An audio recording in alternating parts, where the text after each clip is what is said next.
Ремонт кузова все будем делать, блядь. Все лаги переломало, нахуй.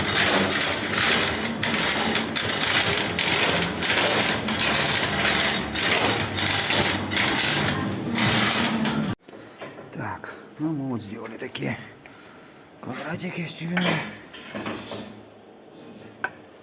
Вот съемный кузов, как положено, то есть чек вот. В тюбинге просверлили дырочки. Все, вот гачки мы прихватим внутри, чтобы они никуда не девались.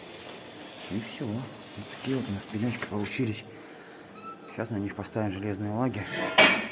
И все будет огонь.